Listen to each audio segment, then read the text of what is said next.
C'est l'heure de la récolte des fibres coton dans ce champ de Soklobo, commune de Dassazoumé.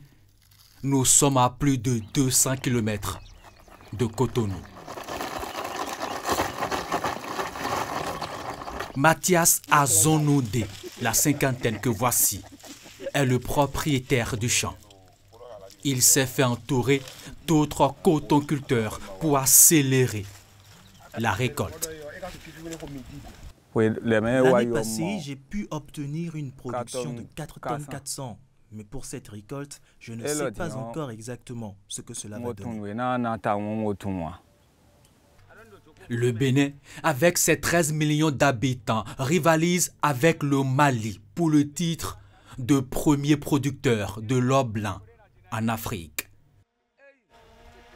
669 000 tonnes de coton devraient être produites pour la campagne 2024-2025 contre 569 000 tonnes pour son rival malien. Hier, toute la production était exportée de façon brute vers le Bangladesh et d'autres pays de l'Occident. Aujourd'hui, le tiers de la production est transformé sur place dans 3 unités intégrées de textiles de la zone économique spéciale de Glodjibé, l'autre fleuron de l'économie. Et aujourd'hui, dans cette zone, nous transformons ce coton, notamment 40 000 tonnes de coton par an, dans 3 unités intégrées de textile, où nous passons de la fibre aux vêtements. Des équipements de pointe pour une transformation industrielle en masse de la matière première. Nous passons désormais de la fibre coton aux vêtements made in Bénin. Et donc pour transformer tout ce que nous produisons comme fibre aujourd'hui en République du Bénin, à peu près 305 000 tonnes de fibres, il nous faut une trentaine d'unités intégrées de textile.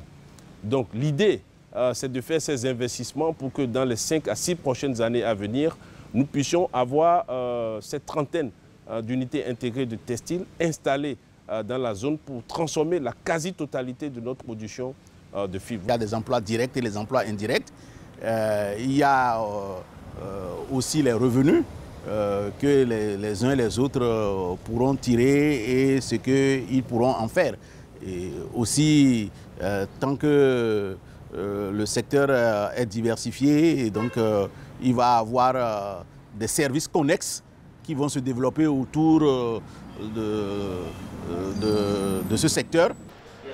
Des services connexes, il y en a déjà qui s'installent et qui se font un nom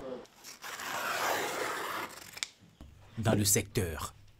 Des opérateurs économiques bien futés, Nadia Adanle en fait partie. Elle a installé ici à Ouida son unité de transformation couleur indigo. Des tissus coton teintés avec une gamme variée de motifs. Une originalité du Bénin, fièrement arborée. Ici, on a fait le choix d'utiliser le coton déjà parce qu'on en produit et il fallait bien valoriser notre propre matière première. Et deuxièmement, l'avantage du coton par rapport à d'autres fibres, c'est déjà le confort à l'usage.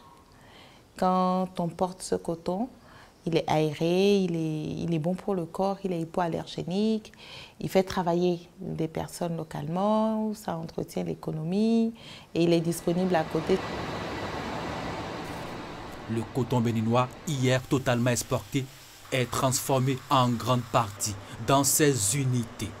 Cette transformation crée de la devise, de l'emploi et la fierté de porter des vêtements made in Bénin.